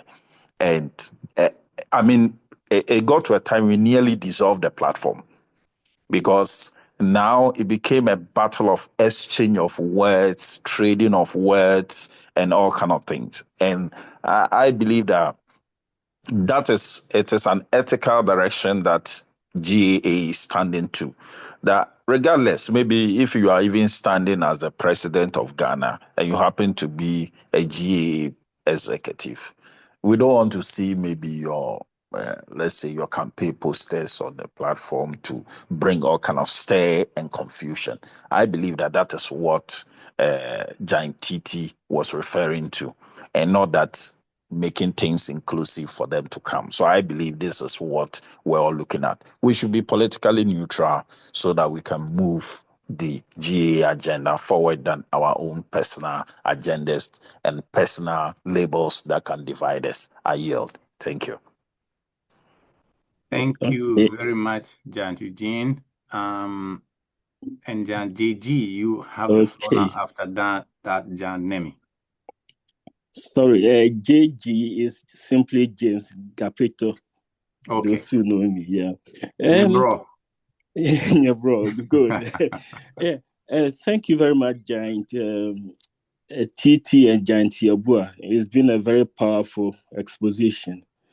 And the person who also brought about the succession problem, I think this is where the actual topics comes in. If you look at this afternoon's topic, aligning the vision, the alignment and the vision. This is where leaders sometimes fail to create the alignment. You got solid programs, solid package, solid constitution. So everything that GSCS has now is first class, well documented and everything. But when it comes that we're not probably engaging very much, then it's an alignment issue. The vision is right, it's solid. So how can leaders create the alignment? You see, and I think that is got to do with what the speakers have said. We got communication structure. Sorry, the communication structure needs to be looked very, very, carefully. How do we communicate in such a way that, we can get a bigger engagement with our members? That is a very important thing to be looking at. And that will mean that things must be communicated repeatedly. I wouldn't be surprised that some of the year groups don't even know that this kind of meeting is taking place. If they do not know, how can they even participate? So repetition is the key to almost everything. You've got to look at trying to encourage engagement and trying to be repeatedly bringing things. It doesn't have to be, we've said it once, nobody did anything. Or I've said it another time, nobody did anything. Repetition should be the watchword. And again, we got to effectively translate strategy into practical actions. You see, and I say that, look, anything that can be measured can be improved. I mean, there's no point in us having very few people, participating in our events. We got to be setting targets. For example, say the reps or the presidents, have to set targets for people to work at. Maybe it could be that for this year, we want to increase our membership by, say, 2 or 3. At least we know that we got a target and we can work at something. And finally, so set the targets and then work at the required outcomes. It doesn't matter. I mean, small improvements will definitely get us somewhere. So alignment is what I would say that leaders should now come back and then look at how to practically create that alignment with our members. Thank you. Thank you very much. Jan, if I could put you on the spot a little bit, what's your involvement with the GAA currently? Currently, good question. Currently, I'm with the standing committee, the endowment committee. Okay. Yeah. And if you could approve of one way to communicate, what would you suggest? I think my committee has been very effective. I mean, Giant Yabua, who is the leader, almost every meeting, comes with an agenda. Yeah, let me pull you from behind, Giant Yabua. Let's put it on you. What would you do differently? What would I do differently? Okay. Yes. And now I'm getting to my own mates, people that I haven't seen before, people that I know where they are, people I don't know. Doing some underground work, and I got one of them recently from Canada. I told him, look, you can even make a one-off donation, to our fund. And then somehow he sent some a little money. And recently in the UK, I've contacted another person, and he said, oh, come on, I didn't even know that something like this was going on. So I think I'll be very interested, to join some of your meetings. So if you can remind me. So it's a case of me taking note of that and reminding him of the next issue. And there are others too that I'm doing it in my own personal capacity. And also, we're also looking at this area of fundraising as an issue that, personally, I would want to, everywhere I go, I want to see if I can mention it, what is going on at the school, what is happening, and see what others can help.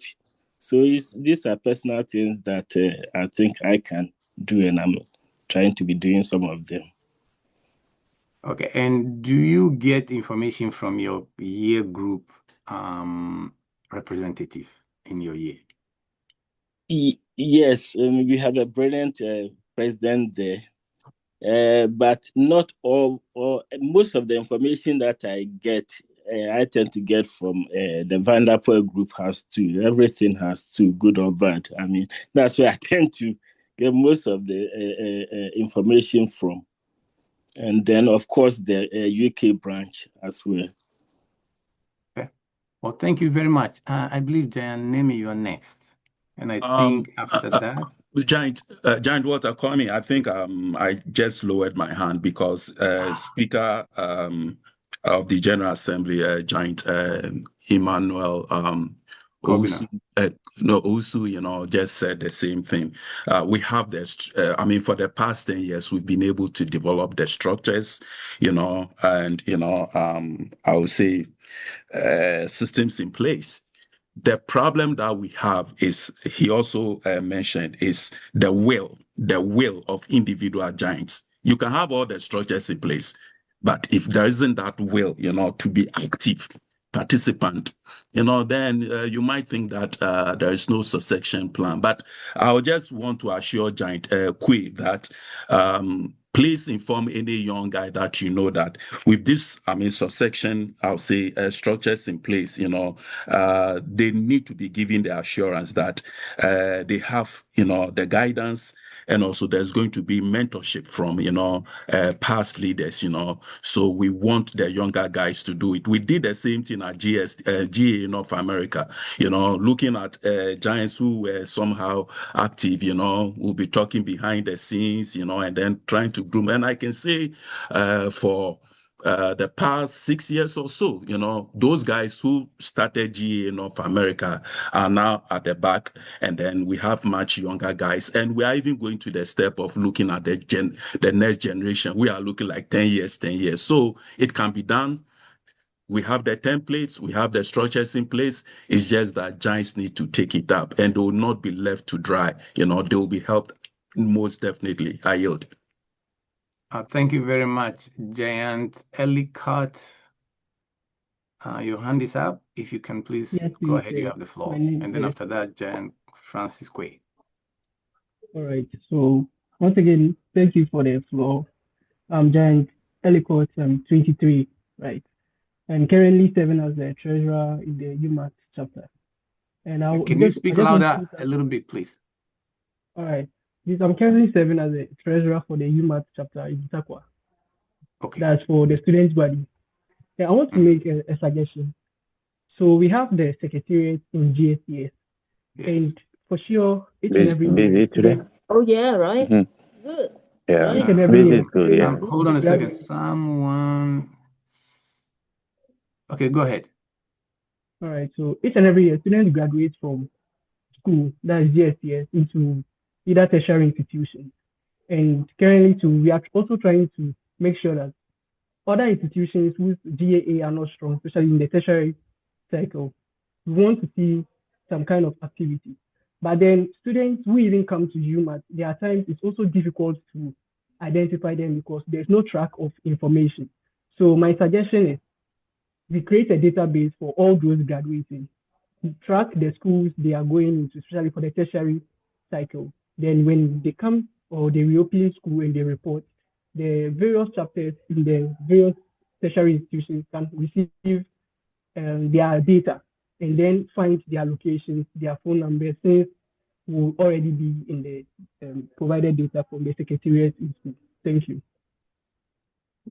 Great, what do you call it? Great point. Jan Tete, Yeah, I'm pushing this back to you. Yeah, I think it's a very good suggestion that he's put forward.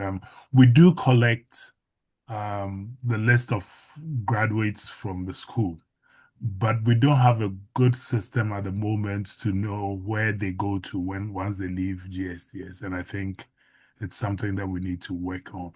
Maybe we'll probably have to do it the way we do it here, where we call. I mean, sometimes, most of the times, the students, when they leave, tell us where they're going, right? But when we don't have that, we're able to call them and ask maybe a few months or when school reopens, which school you are. So it's a point well taken, and I think President is here, so the President would let us work on it. All right. So we have Jan Kwe, if you can make it short, because of the time, so that we don't go too far. And then after that, Jan Kumi, and I see Jan Ellicott. Is your hand up from before, or this is a new one? No. That you can join. But other than that, Jan Kwe first, then Jan Kumi, and then Jan Ellicott. Okay. Thanks so much for here. I want to thank the speaker for response to my question. I still insist that there is no succession plan. What is in the Constitution is a constitutional vision, but there is no working document about the succession plan. If there is, I have not seen it. And I think this is the time I have to be working on this thing. We all know GSTS, if we need someone to occupy a position or a leadership position, we struggle. All because we don't have a succession plan. I'm not saying that we should get someone specifically that we're going to groom this person be a leader in the next years. But I'm saying that we should have a group of people that we are grooming, so that in the near future, if there are not even people, we can get 4. Then we are rest assured that when we leave the office, there will be someone who will be able to occupy leadership positions. What we have in the Constitution is constitutional provision, but not a working document or a succession plan. I yield. Thank you. Yeah, let me touch on that a little bit. There's the difference between writing down everything, and then in many instances, there are things that are not written down, but flow that way. So I'll use an example of culture and tradition, say at GSTS. You cannot write down every little thing, right? But some of it flows and it passes on. And Jan, the Speaker of the House is very right when he says that we are already doing that, right? Because if the process of asking people to join, to stand for position, right? So if you have a president and a vice, you have a secretary, you have 2 undersecretaries or whatever, deputy secretaries, that's a succession in action already, because they are working together, right? So out of those 2 undersecretaries, if you look, the current president was general secretary, and before that, he was even something else. Jonathan Nkrumah and a whole bunch. So we have that stream going. I think we got to pat ourselves on the back a little bit that these things are there, right? And I want you to absolutely show up for next week, Saturday, same time, when we do the IT town hall, so that I can tell you more about how in the IT committee we are doing it, right? And so I need it will be. Let's not be too hard on ourselves. We have stuff, happening there. All right, I think John, your hands are up, so go for it. Yes, thank you very much, Giant Kwame. In fact, you are absolutely right.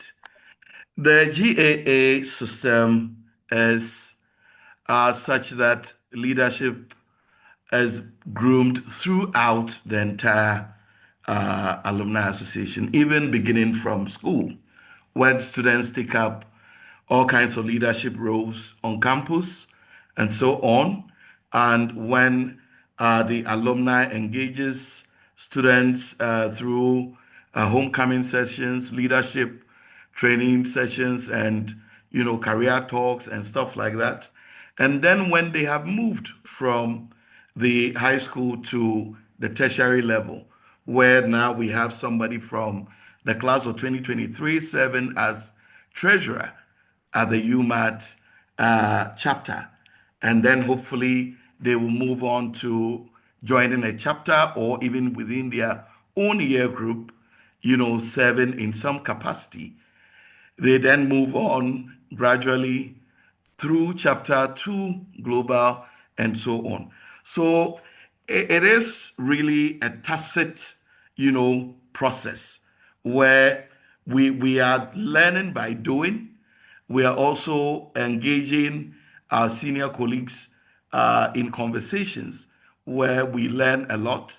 And then, for instance, if I take myself as an example, having been secretary of my house, moving on to garden boss, becoming a dorm boss, later on choir president, and then at Tech, now organizer, then president of the chapter at Tech.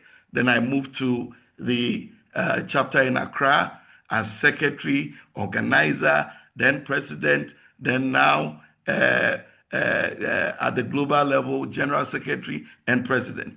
It is an evolving, process through the system. It didn't need any, document really to define that, progression. But I think that while at it, perhaps we will still need to consider. I think Giant Titi and I have had this conversation already, where we are thinking about some kind of convention or a conference where we are able to bring those in the tertiary institutions together under some kind of seminar where we kind of talk to them about what the GAA is about and so on and so forth. But it's really going on, and I would not be worried too much about secession. In fact, the last meeting of chapter presidents, I intimated to them that any of them in chapter leadership and at the presidential level could actually also be global president. So I am not too worried about secession and whether we will have, adequately prepared members to take over the leadership of the association at the global level. I yield. Thank you very much, Mr. President. Jan Ellicott, I see your hands up. If you still want to comment, please go ahead. All right. Yes, please. I still want to comment. Thank you for the floor. Yeah. So concerning the association or the secretariat having, the secretariat in the school where we have data being collected. I also feel that, I think, let me put it that way, that students currently are into technology. They have their phones or laptops or anything. We could have a website that is going to house all these information, where each and every year group has its own list being uploaded into the website. then the chapter or the chapter representatives and the year group representatives will be able to access and in a way or the other contact those who names or whose locations or anything are not being recognized with immediate effect. Then I think communications can also go through that place so that students in the tertiary institutions can also locate those who have not joined their association and bring them on board. Thank you. I yield. John Delicott, I urge you next week, same time, show up. You're gonna love what I have to say. And I will also task you with what you're talking about. What we need are hands and people with ideas like this, so who want to do things. Come on board. Let's see what can be done. Yes, thank you, John Tete. I was just going to bring this up, but you beat me to it. So great. John Tete, do you want to comment a little bit on this with the screen you're showing?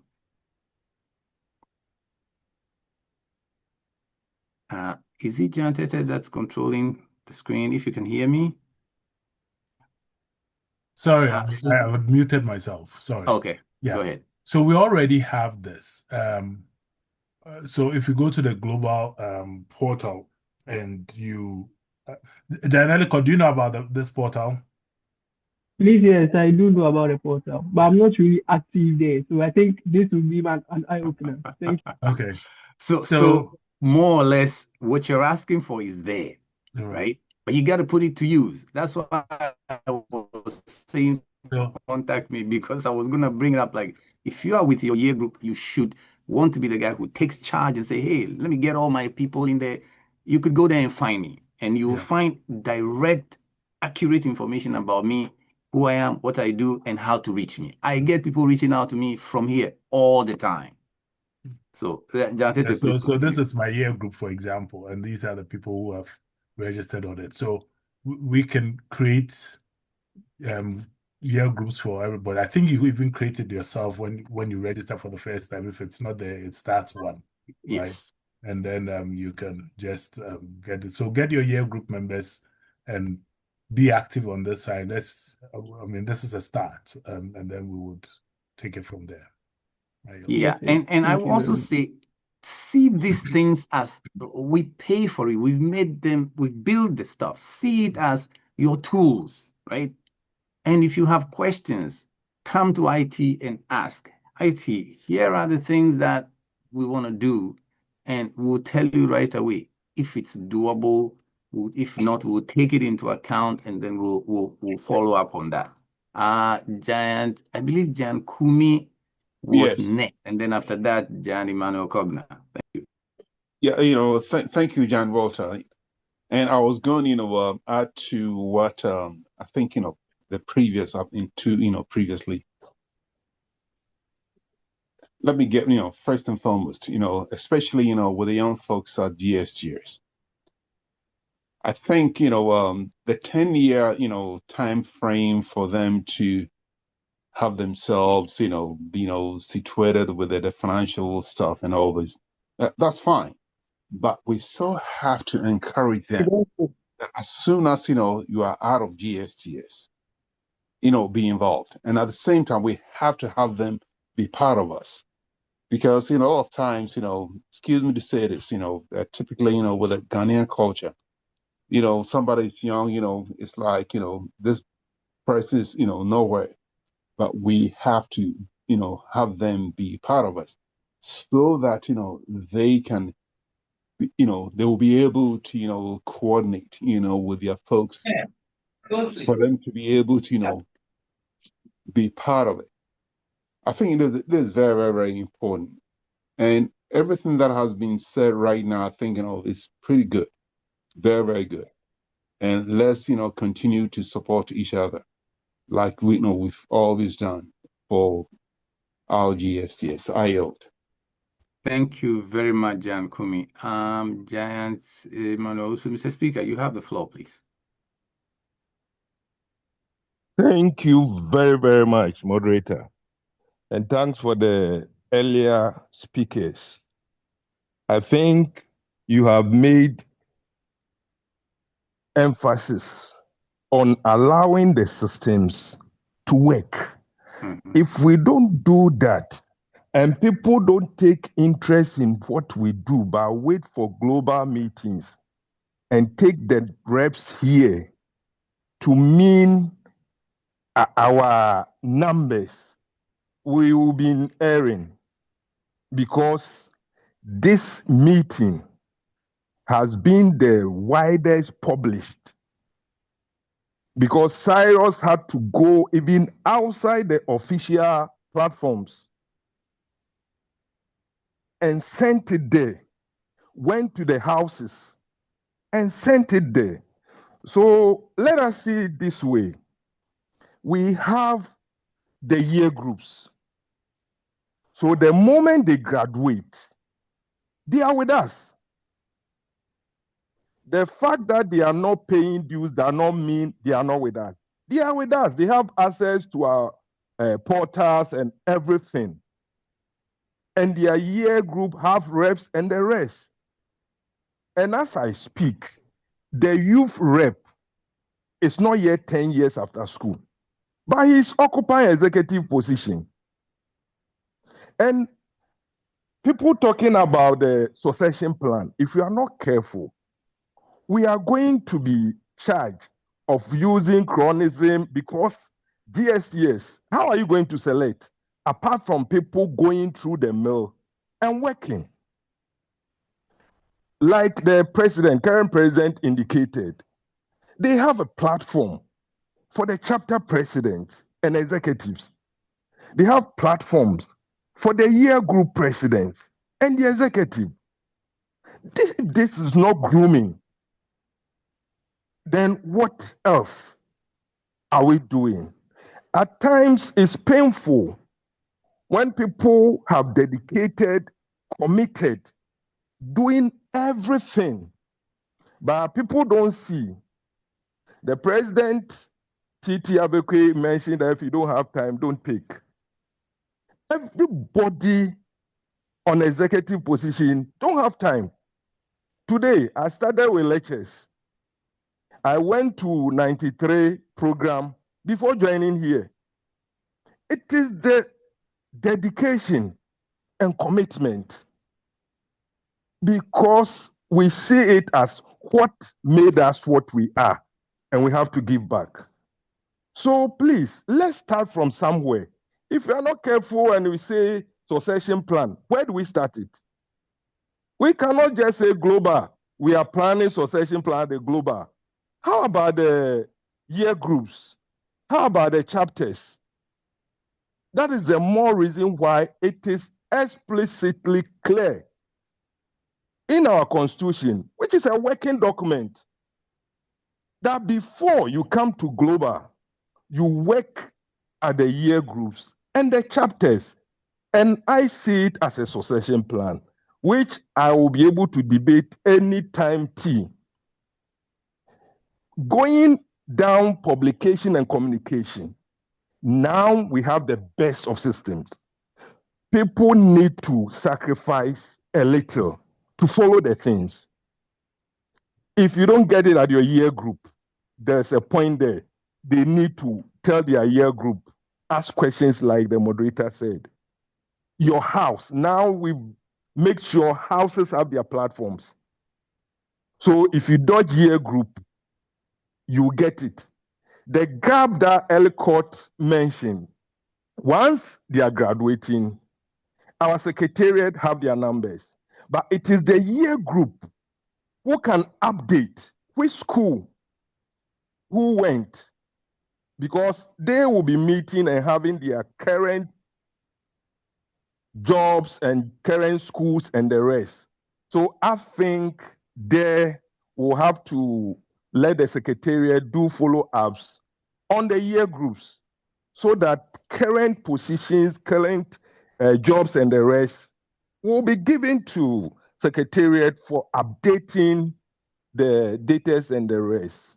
Now the system and the structures, at least let's test it before bringing others, because I said that already this current executive nomination went round everywhere, but still people accused us there is a selected group that is controlling the global. So they just choose who to do what.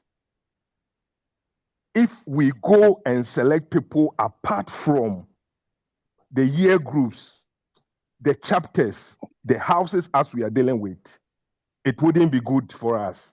We should allow the structures to work according to the constitution and the bylaws so that people who are serious, committed, and dedicated will come up. Global has not short of any leadership. Check from where we started from. Always people come up and they outshine their earlier leaders.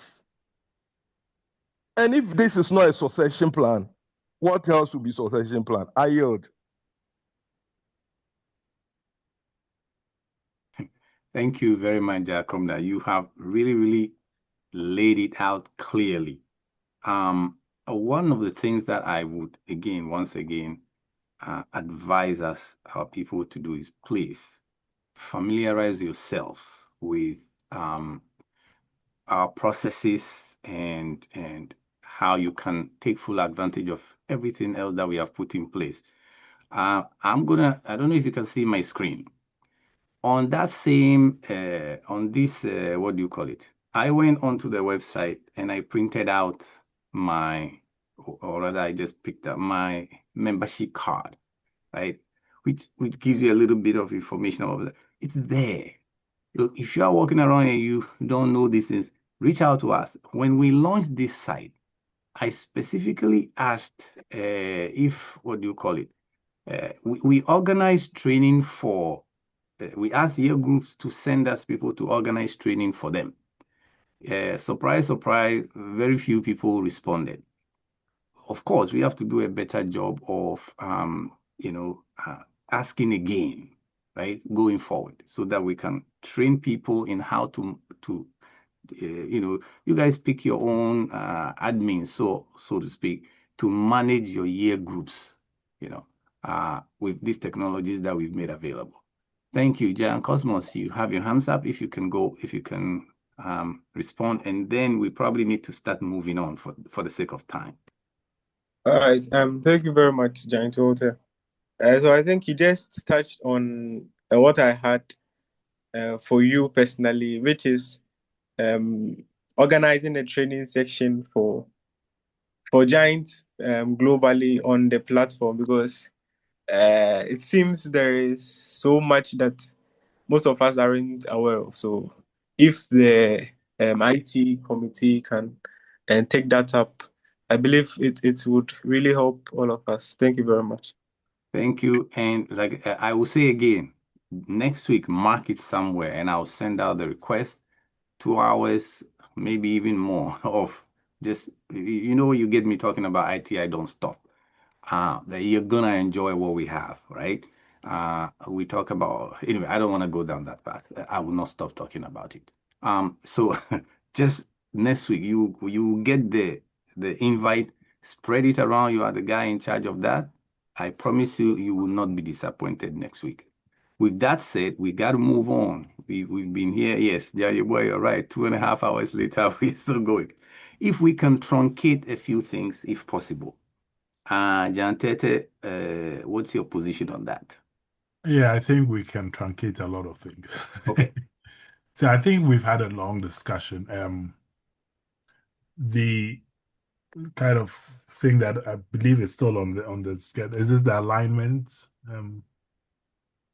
What do we have? Yes, yes, the alignment. I'll be brief. Basically, when we talk about alignment, what we are saying is that now that we all know what the mission and vision of the association is, let's all go back, look at our chapters, look at our year groups, and see if what we are doing is in alignment, if we are moving in the same direction, right? Trying to achieve the mission and the goals of the association. And if we are not, then we should meet again and figure out what we can do, what changes we can do based on our programs and so forth to ensure that we are in the same direction. At the global level, this year we have a number of programs, and we hope that all the chapters and year groups would find ways to be involved in it. We have Founders Day. The first thing that we have coming up is the AGM, and then we have Founders Day. We'll have homecoming later on. We have several projects going on. We're going to hopefully after AGM launch the renovation of the dormitories. We have still classroom projects to complete. We have labs to renovate. We have the digital transformation project ongoing. For extracurricular, we have NSMQ to support. All of these things are things that we hope that all GA groups kind of look at and see how they can support. And if we're able to do that, I think we'll be in alignment and we'll move towards our mission and our goals. So that's what I have for that. I yield. Thank you very much, Jan Tete. Let's see. So the summary of open forum and way forward. I think one of the things that has always happened in these our meetings is the most lively part is the Q&A, and I would suggest that in the future we move it towards the end so that we can finish with everything else. We do Q&A, we close out, and then if after that people want to stick around and have more questions and that's fine. But we have to start meetings on time and we have to finish on time. We are giants. We need to be able to do that. So going forward, next week, guys, when you come, that's what's going to happen. Okay, we're going to do our thing for the first 30 minutes, then 1.5 hours of just questions. And on the 2-hour mark, we stop. And if somebody wants to stick around I will make myself available to answer questions after. But the official portion has to be 2 hours, no more, no less. And we are starting on time. We started 10 minutes late today because even though the speakers were early, they have to wait for giants to come. Guys, come on. Anyway, so please be on time. All right, so now we are at the summary of actions, qualifications, and next steps. Do we need that? I don't think so. I think we have covered enough. Okay, so unless President has something for us. Yes, so I was going to call on Mr. President. Jan, I've called him Bino for so long. It's fine. It's fine to call him Bino. In fact, so please go for it. It seems that after getting sworn in as president, people are getting confused about how to call me these days. Some are calling me Giant Daniel, and I don't know what's going on. Please feel free and be comfortable with however you want to refer to me. But first of all, I would like to express our sincere gratitude to our chairman, Giant, Professor Yaw Yeboah, for his exemplary leadership and wisdom and steady guidance throughout this program. Your presence and stewardship have lent great dignity and direction to this seminar. We are also deeply indebted to Giant Professor Tete Abekwe, immediate past president, for his insightful presentations, thoughtful reflections, and practical guidance. Your contribution has enriched our understanding of leadership and strengthened our resolve to serve with greater purpose and effectiveness. We extend sincere appreciation to all the Global Executive Committee members under whose leadership this seminar was conceived and delivered. Your commitment to strengthening our structures and aligning our global fraternity is both commendable and inspiring. To our chapter leaders, year group leaders, committee members and leaders, and affinity group leaders across the globe and the diaspora, we thank you for your participation, your engagement, and your unwavering dedication to the advancement of our beloved alma mater. We also acknowledge the Secretariat and all those who worked diligently behind the scenes to organize and ensure the smooth execution of this seminar. Fellow Giants, today's engagement has reaffirmed a fundamental truth that the strength of our association lies not merely in our numbers, but in our unity, our leadership, and our shared commitment to service. The insights gained today will undoubtedly translate into stronger chapters, more effective programs, and lasting impact for GSTS.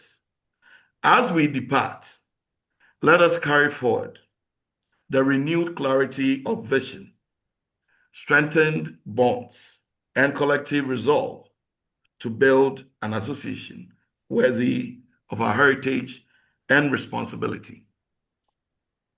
I also wish to thank some invited guests who joined us. I saw some female names and other names that I could not identify, and I suspect that they may be members of alumni associations of schools in the Sekondi Takoradi metropolis. We are grateful to you for joining us today. I keep saying that our success as an alumni association is inconsequential if the rest of our friends in Sekondi Takoradi are not also successful. In fact, we need you to be as strong as us or even better and set new benchmarks for us to attempt to reach. With that, may God bless our school, may God bless GAA, and may God bless us all. Giants, stand tall. Thank you very much. Thank you very much, Mr. President. With that, we bring this to a close, and if a giant will move to close. We need a giant to move and then another to second.